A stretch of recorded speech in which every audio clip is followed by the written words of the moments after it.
Hello again, everybody. I'm Snapper Lancaster, welcoming you to another edition of the Central Alabama High School Sports Show. Well, we've got a special show lined up for you tonight, another one a little bit different. We've got an outstanding coach that's coming from a program where he's been there a few years and has gone to another school, and you'll have to stick around to see who it is, but a big move in the high school coaching ranks. And also we've got another coach that's got an outstanding basketball team that has a good chance to make some noise as we get closer to the playoffs. You know, we talk about all the time the fact that come playoff time, Birmingham and the Jefferson County area always has a lot of schools and kids represented with a lot of chances to win state titles. Well, wrestling's one of the big sports here in the Birmingham area where they do very well every year, but it looks like we're going to be shut out this year because some of the teams that we thought might repeat, one of them had a runner-up position, but no state titles won this year. And so now we're getting ready for the basketball playoffs. They begin next week, and we've got some outstanding teams here in the Birmingham area that are playing very well, great athletes, some outstanding coaches in the Birmingham area. So there's a real good chance that there's a chance that a title will be brought back, and maybe more than one classification. As you know, Winona in Class 5A, a coach over there always has them right in the thick of things. It will be no different this time. It'll be interesting to see how they fare as we close in on the playoffs. And also, we've got some outstanding teams in 5A and 6A that have had good seasons thus far and are hoping to come away with the state title. So that's what we're looking for. In a few moments, we'll have our first guest. And right now, we'd just like for you to sit back, relax. We've got a couple of outstanding coaches. We'll be right back. Don't you go away.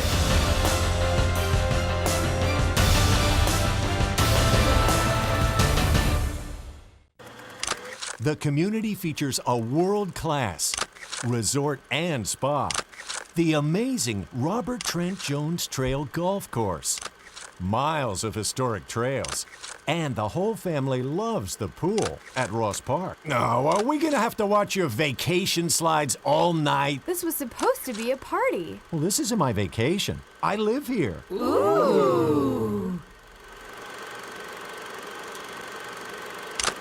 The next time you need electrical work, whether it be commercial or residential, you need to call Huffman Electrical Contractors, a company that's been in business for over 35 years. They've served clients not only locally in the Birmingham area and all over the state, but have clients outside the state of Alabama as well.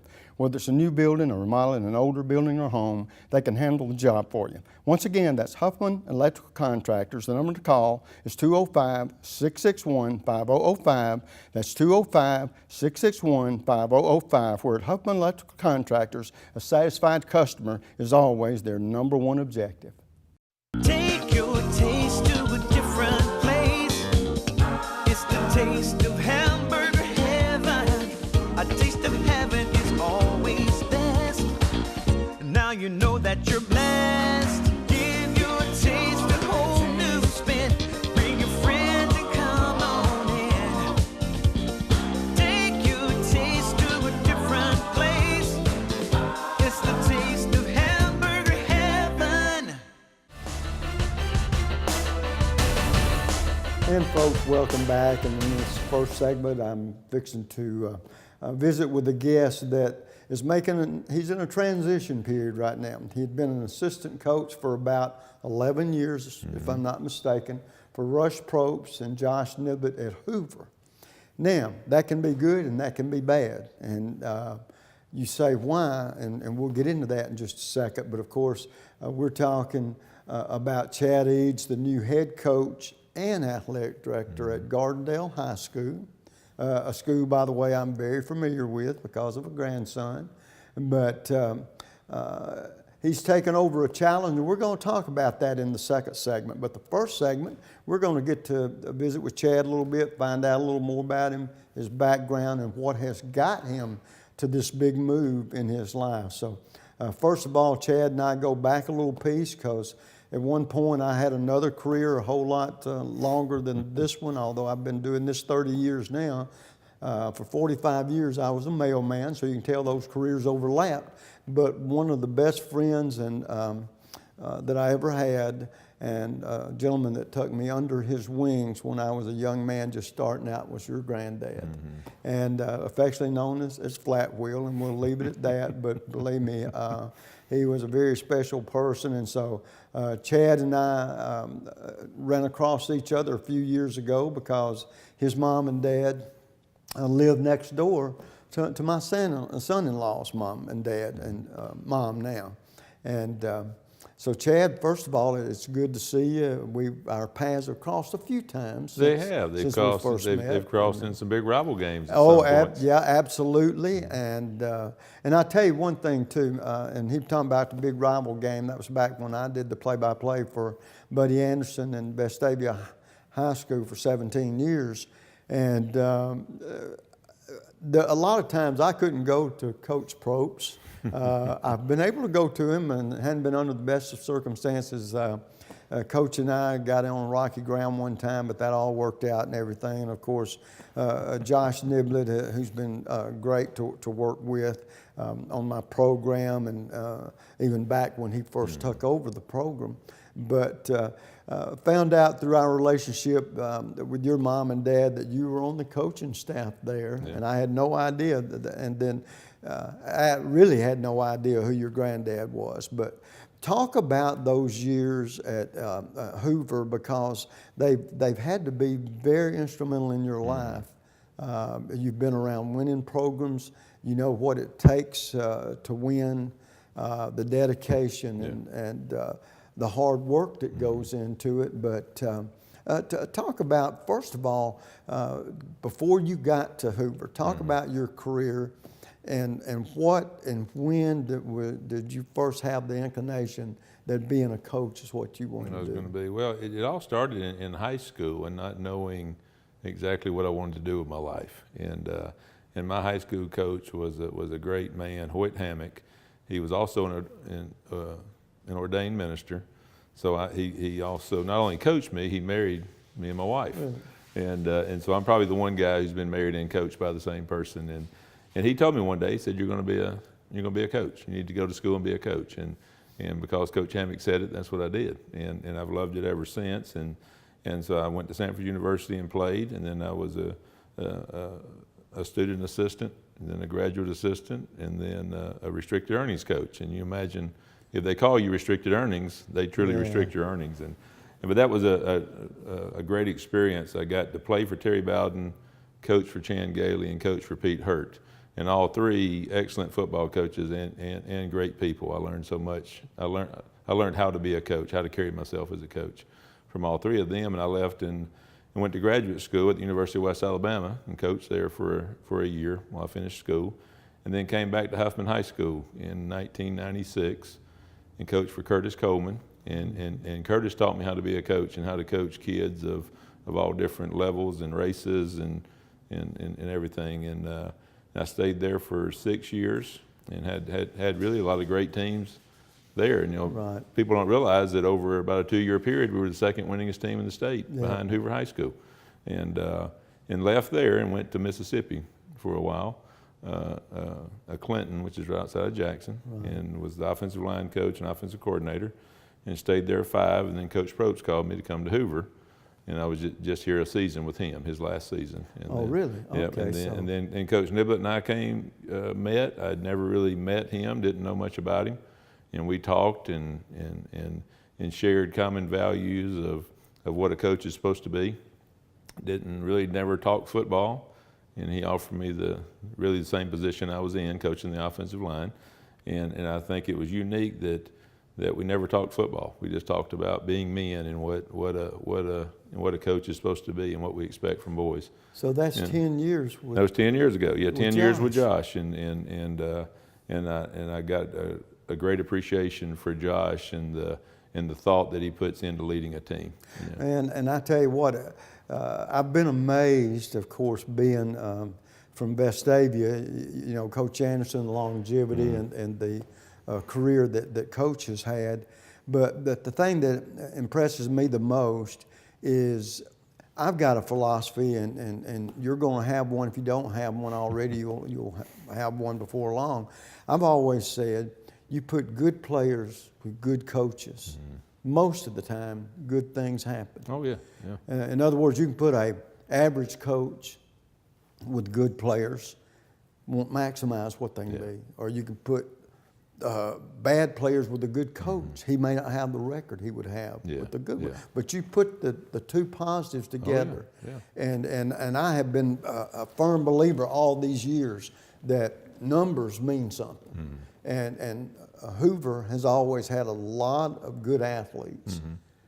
And then you put a good coach with those athletes and good things happen. It is. You know, and also I think sometimes more so than, I know a lot of times Hoover is labeled of the misconception is that it has all Division I athletes, and you've seen them. It's very much you know, there's those times. You know, every program has those times that very special athlete comes along, and probably more because of the size of the school. Exactly. But what makes high school football the most special level of football is that, to me, it reminds me of the old Olympics, where it used to be it was an amateur athlete who worked very hard, and you had the miracle story, you know. Right. To where in high school football, there is a place for the kid who's not the best athlete, but he works very hard and he's dedicated to it, and you get that story again in high school football. Let me ask you your opinion along those lines too.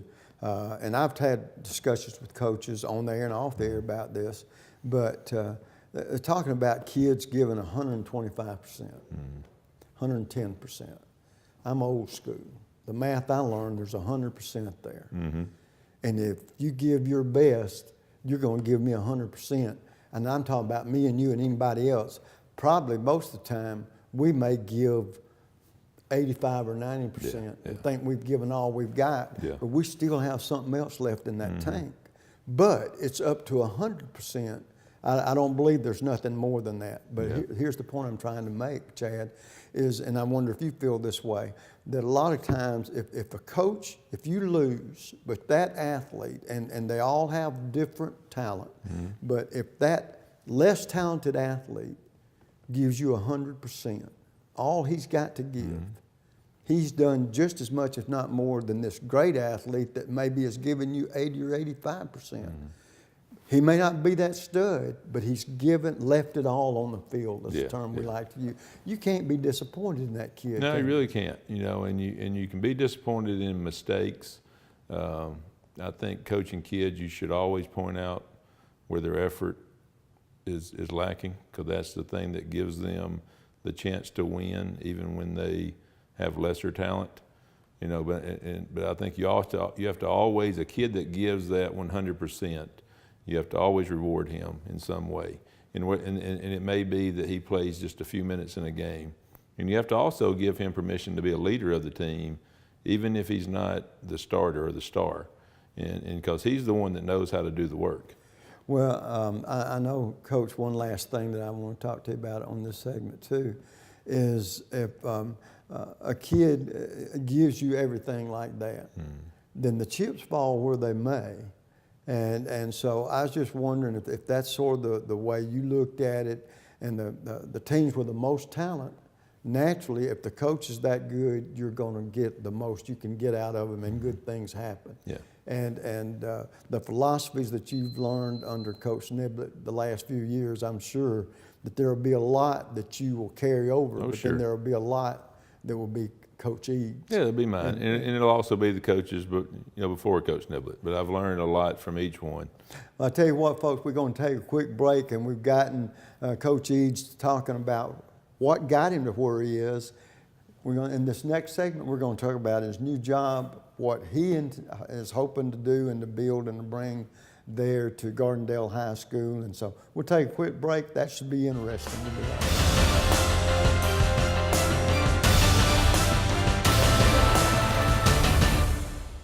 The next time you need electrical work, whether it be commercial or residential, you need to call Huffman Electrical Contractors.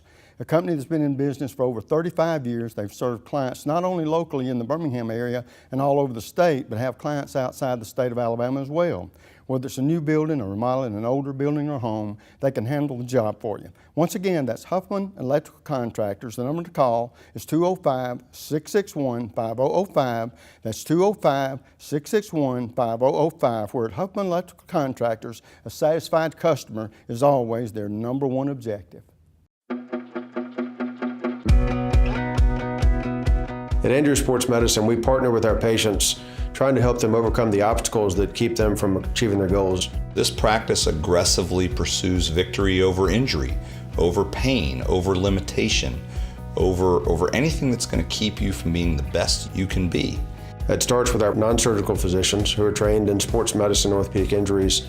We have specialists in sports medicine with shoulders, elbows, and knees. We have hip specialists that do only hip surgery, including arthroscopy, minimally invasive resurfacing, and total hip replacement if needed. We have joint replacement surgeons. We have spine surgeons. We have surgeons that specialize in foot and ankle surgery and in hand surgery. So just about all the specialties of orthopedics are covered at Andrew Sports Medicine. What makes the great surgeons great is their volume of experience at making decisions, whether that's intraoperative decisions, post-operative decisions, pre-operative decisions, the decision to operate on somebody or not operate on them. And so our volume here breeds good decision making. That gives us an edge in terms of making decisions for our patients, which ultimately is a lot of times the difference between success and failure. The teams, the players, the parents have confidence in us because they know we're going to communicate with them. We're going to create a plan unique to that athlete or that person, and we're going to get them back to their thing as quickly and as safely as we can. At Andrew Sports Medicine, our mission is to partner with our patients and to help them succeed and achieve victory. Whether you're a weekend warrior, a grandparent with a shoulder problem, or a professional athlete, you get the same care, the same high-level technology, the same aggressiveness that we would in a professional athlete, and we treat everyone the same way. None of us like to lose. We're all very competitive, and we're not going to lose against their illness or their injury.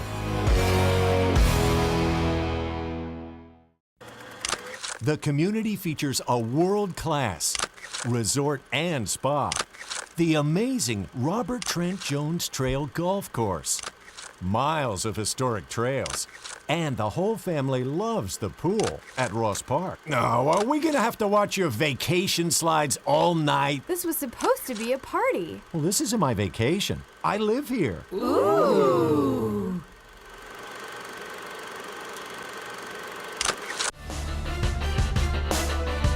And folks, welcome back. And once again, we're visiting with new Gardendale High School coach and athletic director, Chad Eads. And Coach, as we get into this segment, talk about the background you've had as an assistant coach all these years. Now, all of a sudden, you have this opportunity to become a head coach. Talk about that experience and how it was when that all came about. Well, it's something that I knew I always wanted to do in my life. I've coached a long time. My wife's been with me every year that I've coached. And this past year was actually my 25th year as a football coach. And I know there's people that think that it's crazy to take on a whole new responsibility or really a couple of big responsibilities.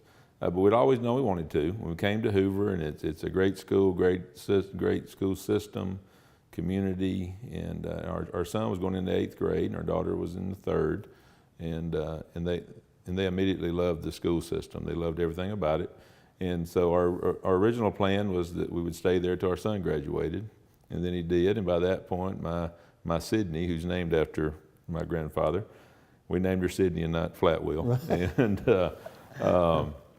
she loved it too. She was a cheerleader at Hoover High School, and so I had an opportunity to be in a great place, doing what I want to do, and seeing my children every day, and so that's been a blessing. But this was the time that we wanted to try to do something else. Well, in other words, and I imagine almost, because I know not all of you guys that are assistant coaches have the desire to be head coaches, but I know a lot of you do. Yeah. And it comes from, you don't start out at the top. No. I mean, you've got to pay your dues, as the old saying goes. So when you found that out and the opportunity was presented to you, then all of a sudden, your outlook and your approach to everything has changed. And so that's a challenge that I know you embrace and are looking forward to. What have you found out in these last few days, and as you've spent quite a bit of time talking with people and then actually being at the school and meeting some of the athletes and everything? Talk about what it is as far as you going from an assistant coach that just has to deal with a little bit, what it's like to, there you are, the big picture belongs to you. What are you going to do with it? Well, it is a little bit overwhelming, and I think part of it right now I'm trying to kind of be between both schools a little bit, but so that makes it a little bit hard, you know. And we're kind of wrapping up one and getting to another, and just trying to figure out the personalities, meet the people, and kind of trying to get to know the coaches. I told them today, I said, we're trying to get to know each other at a level that would take 5 years, and we're trying to do it in 15 minutes. You know, we're trying to learn to trust each other, and so that's the thing to me is that the figuring out the staff, who are the guys who want to be there, the ones who want to stay there, the ones who love the school, the ones that may be changing, and they don't know me, and they're having to tell me, you know, some personal things in their life and what their plans are, and we've only met a few days ago, and it seems like everybody that walks up has something to tell me that's a problem that I need to take care of, or they look for answers and I don't know the questions yet. So that part, and I think that will slow down as I kind of figure out my schedule and getting to know the kids. The athletic director part, I know initially I need to spend some time getting to know the people. I think you really have one opportunity to do that as the new athletic director, the community, but that also you have to be careful that it doesn't take you away from the boys you're going to coach, you know. And so far that's been the part that's been tough, is trying to do both things, because the boys expect me to be their coach. They're not worried about if I'm the athletic director, exactly. And I never want to let the kids down that you coach, and getting to know them, and I think trying to hurry to get to know the rising seniors. Well, the other question that I would ask, and I don't know, it may seem like an almost unfair question, but it's a curiosity question more than anything else, and you may not even know yet, but is the makeup of your coaching staff going to be primarily coaches that were there, or you're going to have to bring in some from outside, or have you approached any of your ex-coaching mates there at Hoover with the opportunity? Would they be interested in a move, or do you know that makeup yet? Yeah, well, a little bit. You know, I've talked to the coaches that are there, and there's some that were already planning to make a move. You know, and not necessarily because of me. I've been really impressed with the staff that's there. They range in ages, which I think is important. Some have small children, some have grown children. I think they share a common bond of caring for that school, and you can sense that. I think they're really good coaches. I think I kept thinking about Josh Niblett a lot, and that he never asked me about football when I met him the first time, and we haven't talked very much football. I've kind of learned them. There will be some natural change. You know, there's hopefully be at least two, you know, that'll come along, and you know, so that's been the challenging part, is figuring that out. That's been the newest part. The other parts of football, I've at least seen it happen. Well, another question along those lines too, that's a curiosity question.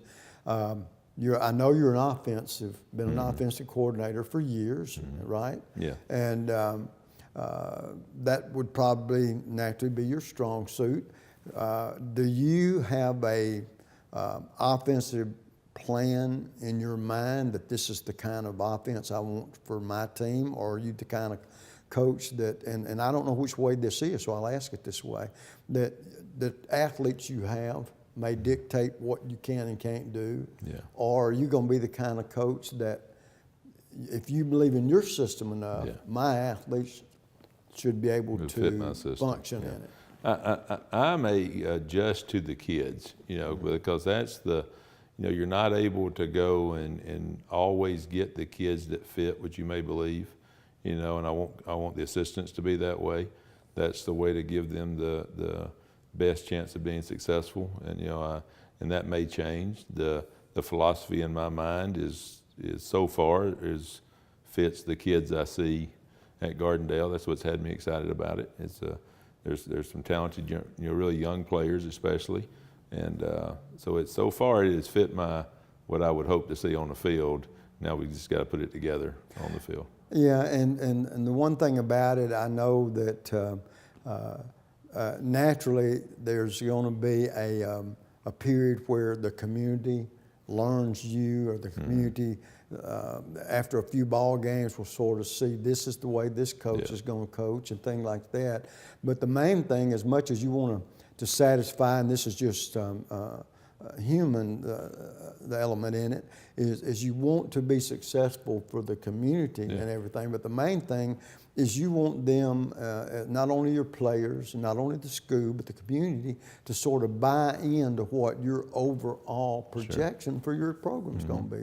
Is that not true? Yeah, oh yeah, and I think being out there, all the pieces are there. You need a weight room, we have one. We need a practice field, we have one of those. We need kids who will work hard. What I've seen so far, we have that. And you need a community that wants to support it. And I think it always has, and I want to add to that. And I want to be the guy that brings all that together. That the community supports it. And when my guys get up on Saturday morning, the lady when they go to eat breakfast, the lady asks them about the game. And she recognizes them as a player. Well, let me ask you this: what are your and this is an unfair question, and I'm going to let you know that before I ask it. But realistically, as you can be, and you'll have no way of knowing this for a while, but in your mind, would you be satisfied, say, in your first season or so, with a team that just has a winning record? Or your projection for your team is that we're going to be a force for people to have to reckon with before long while I'm here? Well, and I think you want a team that will not accept losing. They'll do they'll do all the work it takes to win, but then be okay with them when it doesn't go right, and for them to realize that we're all still together. As long as their effort and all that, we can slowly over time a little bit correct the mistakes, the football part, as long as their effort's there. But then the pressure of a coach is when you have the kids who are giving the effort, you want to do everything you can to have their effort rewarded, by being the best coach and putting them in the best situation. Well, I tell you what, now I have talked with a few people already about you, and what I'm telling them is give you a chance, because I think you're going to breathe some new life into Gardendale. So. And Coach, the next time we meet, nothing happens this fall, I look forward to having you and some of your athletes as you get into this first season. Sure. And we'll sort of, won't be too hard, grade you on what is and what has or has not. But the main thing, I think, and I mean this sincerely, I know you're going to build a solid foundation there. The kids are going to enjoy playing for you. You've been in a winning situation. They're going to be I think there'll be a lot more wanting to listen to you because of the success that you've been involved in. But even more important than that, for you and your family, I wish you all the luck in the world. Well, thank you very much. And look forward to visiting with you down the road, okay? That's right. Thank you very much. And folks, we're going to take a quick break. When we come back, another coach, more athletes. So don't you go away. We'll be right back.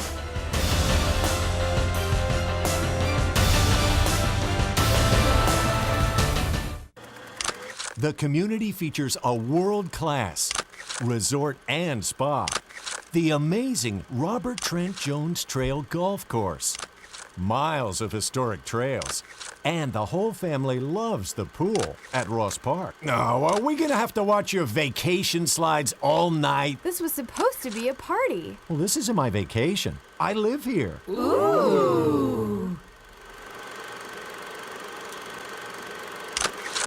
And this will be your premium right here. Sorry to interrupt. I just want to say I combined home and auto with State Farm. Saved $760. Love this guy.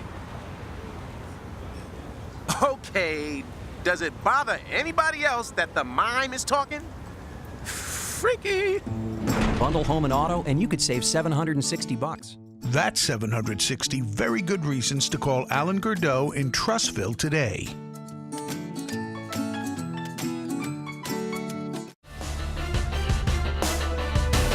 And folks, we're visiting one of the very competent, outstanding high school coaches, high school basketball, and Coach Cheatham, Thompson High School. First of all, Coach, good to see you again. You too. And as we start this conversation, tell me a little about this year's team, how you done. We're closing in on the playoffs now, and the most important thing, of course, is are they ready for the playoffs? But before we get to that part, for people that might be seeing you for the first time, Coach, tell us a little bit about your background and how you ended up being the head basketball coach there at Thompson.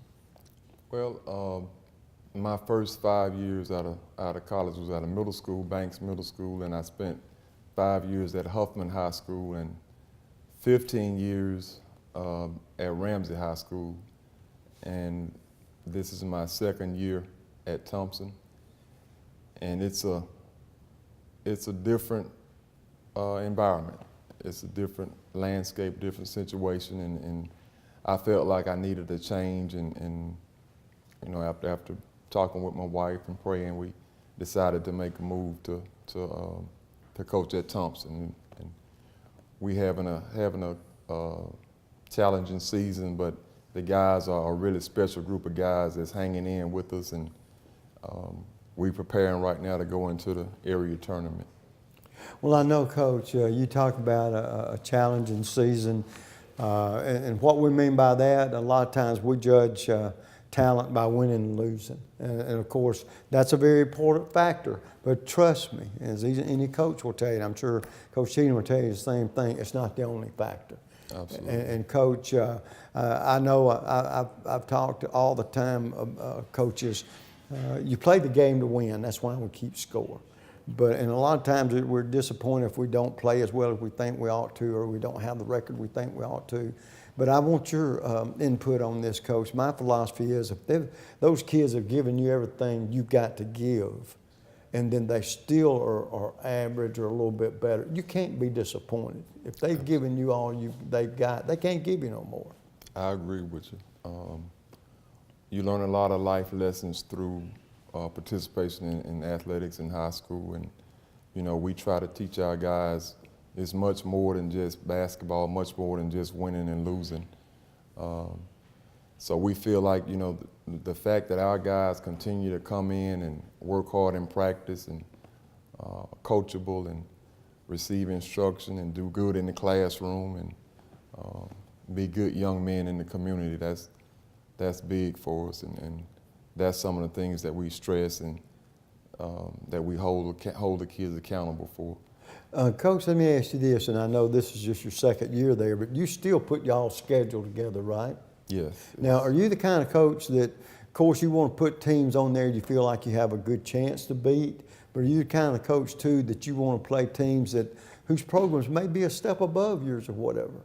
But it's a challenge, and sometimes I'm a firm believer, and I could be wrong here, Coach, but I think there's such things as good losses. And what I mean by that, you play somebody better, and you play them close or maybe even upset them, you can gain from games like that because it can help you in your mental, dealing with the mental aspect of it. Just the thought of, we're not supposed to win this game, but you can play to such a degree that you do represent yourself very well. I think you can grow from that. Absolutely, I agree with you.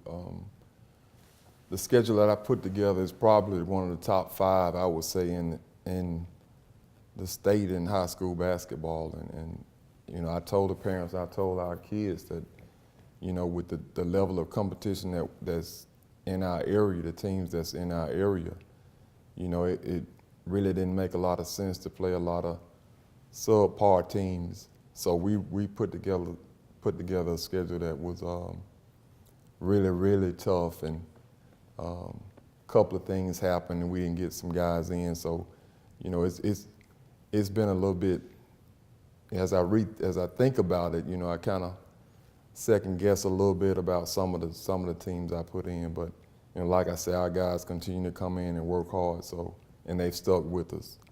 So I think it's going to pay off in the long run. Well, and I think too, Coach, I could be mistaken, and I want you to expand on this a little bit. I think every coach coaches their team and their players in such a way that they hope they peak come tournament time. You want Absolutely. you got sometimes you have peaks and valleys during a season. If you're lucky, you don't go into the valley much. You're at peak. But if you're most of us aren't that lucky, and you go up and down. But the important thing is, like you said, one, do you grow? Do the kids grow during the year off the court and on the court as well? And more important than that, do they peak when it gets time to play off? Because as long as you get on that dance floor, anything can happen. Anything can happen. I agree with a lot of times, you know, you look on paper and you may say, well, you know, this team is better than that team. And, you know, we're telling our guys, you don't have to be the best on paper. It's just on that date that you play that team. If you can be the best team on that date, then you got a shot, you got a chance. We got some guys, we play, I mean, we start 2 freshmen, 2 sophomores, and a senior. So basically, you know, if you really look at it, it's like a junior varsity team with a senior and a junior playing, and the rest of them are, you know, 9th and 10th graders. So I've seen them grow leaps and bounds over the season, and we're very optimistic, and we're confident going into the area tournament, even though we got to play the toughest team in the tournament because we're a 4 seed and they're 1 seed. We're still confident that, you know, we can come out with a victory. Well, here's the deal too. You're talking about some of them underclassmen and freshmen in particular. That just bodes well for the next 2 or 3 years, that you're going to have kids with experience, young, and by the time they graduate, you know, and you hope before that, you'd like to start during this tournament, but you know, you're going to see some potentially growth in those players because they're getting experience at a young age, and you're going to have another 2 or 3 years. Absolutely, absolutely. We're looking forward to it. Main thing is keeping them together. There's so many things pulling at our athletes these days off the court. They have a lot of things more than we had, you know, that they can get involved in. So the biggest thing is just keeping them together as a group, and if we can do that, then, and we believe we will, because they've hung in with us this long, and it's been challenging for them. So we're just believing that, you know, we keep them together, we're gonna do some special things. They're a special group of kids. Well, I tell you what, Coach, once again, the time goes by quickly, but I want to tell you, good to see you again. It sounds like that this has been one of those years where it's been a struggle at times, but like you say, and like I said, if these kids are peaking at the right time, whatever their potential is, you never can tell. You're out there with a shot to do something, and if you feel good in that 1-4 matchup, guess what? That works its way down to the kids feel good about it too. Coach is confident in us, we confident in him. Let's go do something. Absolutely. So I wish you all the luck in the world. You never can tell. Get on one of them streaks. Some teams have miracle seasons. We could come back here and celebrate in a few weeks with a championship, and that would be nice. It would be. But regardless, good luck to you, and good to see you. And I hope that team's ready to play some outstanding basketball in the tournament. Thanks a lot. And folks, we're going to take a quick break. We come back. 4 gentlemen, very instrumental in the season that Thompson's had thus far. We'll be right back.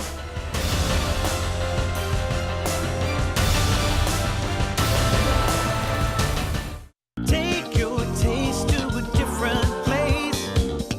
It's the taste of hamburger heaven. A taste of heaven is always best. Now you know that you're blessed. Give your taste a whole new spin. Bring your friends and come on in. Take your taste to a different place. It's the taste of hamburger heaven. The community features a world-class resort and spa, the amazing Robert Trent Jones Trail Golf Course, miles of historic trails, and the whole family loves the pool at Ross Park. No, are we gonna have to watch your vacation slides all night? This was supposed to be a party. Well, this isn't my vacation. I live here. Ooh. The next time you need electrical work, whether it be commercial or residential, you need to call Huffman Electrical Contractors, a company that's been in business for over 35 years. They've served clients not only locally in the Birmingham area and all over the state, but have clients outside the state of Alabama as well. Whether it's a new building or remodeling an older building or home, they can handle the job for you. Once again, that's Huffman Electrical Contractors. The number to call is 205-661-5005. That's 205-661-5005. Where at Huffman Electrical Contractors, a satisfied customer is always their #1 objective. And folks, welcome back. As you can see, I got 4 outstanding young athletes sitting here, and they're athletes fixing to embark on the state tournament, basketball tournament. Let's meet them first. Sitting closest to me, Royale Everson, senior guard, right? Yes, sir. Next to him, Zach Littleton, sophomore guard. And next to Zach, you got JB Mitchell, freshman. JB, you're a freshman? Yes, sir. Cool. And then Brad Lewis, also a freshman guard. All right, guys. Now going into this season, evidently you've had mountains and peaks and valleys in your season thus far. Been a little up and down. Like I was telling the coach, all he's worried about right now is you guys being ready to play your best basketball of the year. You're making it. You're into the tournament. It don't matter if it's 1, 2, 3, 4. You're on the dance floor. That means you got a chance, right? Going into this season, and Royale, we'll talk with you. Being a senior, talk about the leadership position, and you embrace that being a senior, because I know coaches lean on senior athletes a lot. It's just positivity. Like when you see things not going how you want it to go, just got to keep the positive vibes. Just keep it positive. Along that line, Zach, one of the most important things that a team can have is team chemistry. If it's good, you can maximize what you can be as an individual as well as a team. Talk about the team chemistry on this year's team, and have you seen it grow closer and better as the season's progressed? Yes, sir. It's definitely gotten better since the season has started, because we hang out in like individual groups at the beginning, and then like towards the end, like right now, we're all like one big family pretty much. Okay. Now, JB, being a 9th grader, talk about the challenge being a guard. Are you a shooting guard, or you the general that brings the ball down the floor? Which guards do you play? Shooting guard. Shooting guard. Yes, sir. So when you're hot, and when you're not, you're not? Yes, sir. But talk about the challenges of being a 9th grader. Are you tickled to death that the coach thinks enough of you that, hey, not many 9th graders start? Well, it is rough starting like as a 9th grader, but like as you like pick up over the years, you know you're gonna be great like when you're a junior and a senior. So well, that's it'll be good. great. That's good. Now, Brad, you're a freshman as well.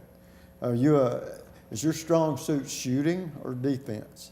I'm a better defender, really. Really? You know, Okay. Coach most of the time he likes to put me on one of the better drivers on the other team, so he likes me to stop the best player most of the time. Well, I tell you what, a good defender is worth a lot in basketball, because chances are, especially the team's opposite scoring guard, coach is going to put you in his face, right? All right. When you saw that schedule, just being a 9th grader, I'm sure you played younger basketball, but when you saw that schedule, what team stood out that you thought, man, I can't wait to play that team? You know, it'll be teams like Pinson Valley and Huffman, because they're teams I've never seen play before, Right. and like I've never know what type of system they play in, so I was interested in playing those type of teams. Yeah, okay. JB, how about you? The same question, being a 9th grader, and then right there as a 9th grader, put on the varsity floor, and did you see that schedule and say, man, I bet that'd be a challenge? I'll say Pinson Valley and Hoover. Oh, okay. Yeah, and a lot of times if we want to get to improve our game, you got to play the better competition, right? Yes, sir. And Zach, being a sophomore, and you've seen some of these teams, who did you look at and say, goodness, this is going to be the team they're a team or two that's going to give us the toughest competition? Definitely Pinson and probably Hoover, because Hoover has Trey Jemison, 6'10", and that was like our main focus that game. And Pinson, they run like we've never seen before. It's like a track team. Yeah, very athletic and quick, I guess, and all that speed. And of course, Royale, being a senior, I guess none of these teams fade you. You just said next man up. Well, just one team, we know them. Really? Yes, they got a lot of good players. They beat the top teams. So I was very excited to play them. I'll tell you what, guys, I was an athlete, you wouldn't know it 50, 55 years ago when I was playing, but the reason I bring up that is we were superstitious. It's like a lot of athletes have little superstitions or little things that we feel like we have to do or we're not going to be able to play our best or whatever. With that thought in mind, Royale, you got any superstition or anything that you do repetitively that I've got to do it that way or I'm not going to play my best? No, not really. I pray every game, I guess. Oh, okay. Every Well, game. then there's nothing wrong with that to do and be the best you can be. Zach, how about you? If you watch some of our games, you'll always see me with the shooting sleeve on my right arm. Okay. And you feel like, well, it ain't just don't feel right if it's not there, right? Yes, sir. Okay. How about you, JB? Well, I just go with the flow. Oh, okay. In the game. All right, Brad, how about you? Sometimes for me it might be like an undershirt or something that makes me more comfortable when I play. Okay. All right, now look, guys, we know two things about you already. One is you got to be pretty smart for the simple reason if you don't pass, you don't get on the basketball floor. And two, you got to work hard, win, lose, or draw. You're going to have to play hard because coach demands it. And that's what you expect out of each other, right? All right, so that's two things that all four of you have in common. Now, here's the one thing that you don't have in common. And I want to find out what that is because after all that hard work in the classroom, that hard work on the floor, practicing, playing, you got to have some downtime where you just relax and cool out a little bit. So with that thought in mind, Royale, what do you do to relax after all that pressure from playing and studying? Well, with me, since it's been my senior year, I've been real focused on basketball. I watch a lot of Huddle, a lot. If I'm not watching Huddle, I'm playing 2K. Anything basketball related, that's what I'm doing. Well, there ain't nothing wrong with that, and as long as it gives you a little bit of a break, it's a positive thing, right? How about you, Zach? I like to play 2K as well, but I also I play a little bit of baseball too. Oh, really? What position you play? I play second base. Really? Oh, Yes, okay. sir. How about you, JB? I'm still in the gym, grinding, and being with my family. Oh, really? Okay. All right. Brad? Sometimes for me, it's just rest. I might like lay down and think about what I did wrong in the previous game, probably just listen to music or something, just rest. Well, all right. Now, here's something else, too, that I wonder about.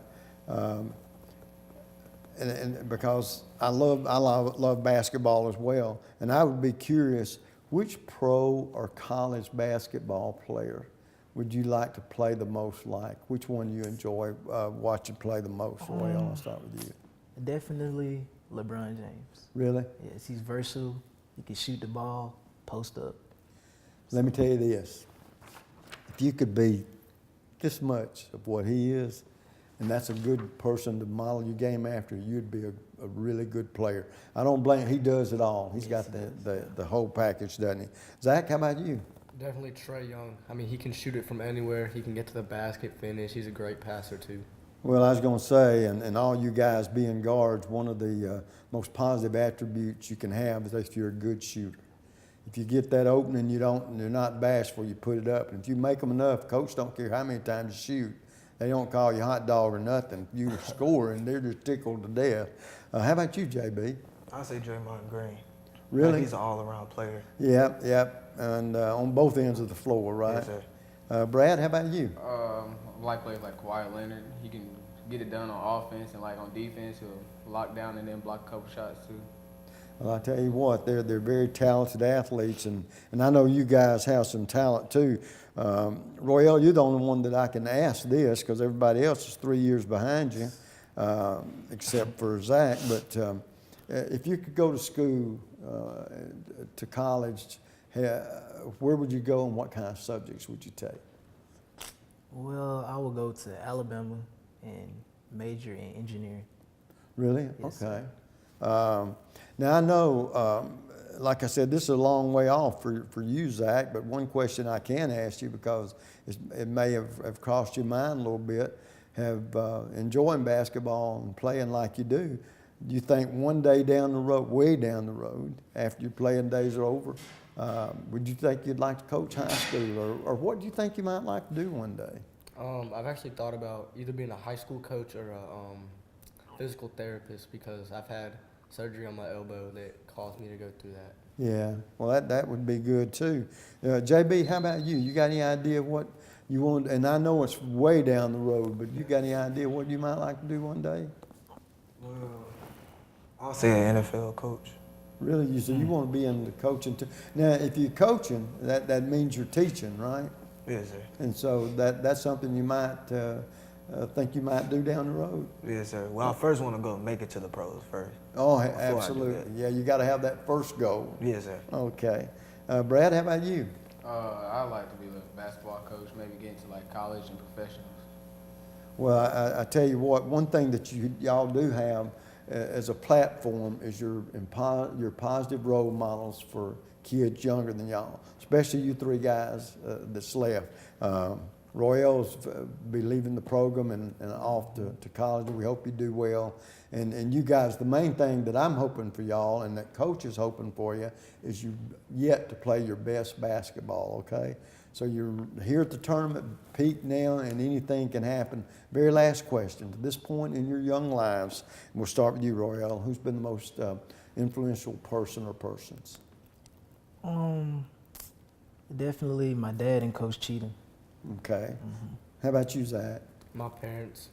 Okay. JB? I'll say God, my family, and Coach Cheatham. Good. Okay. Brad? Probably my brother. Okay, well, that's terrific. Let me tell you, guys, this is one thing that we got in common. And I'll say this, and then y'all do the rest. I hope you're peaking at the right time. Good luck in the basketball tournament. But I'll see you other three guys down the road maybe, but we got to do it this year, right? We got to. We got to start next week, right? Yes, sir. All right, guys, good to see you. Folks, we've had another interesting show. Outstanding coach, outstanding athletes. We'll do it again next week. Till then, you know what the snapper always says.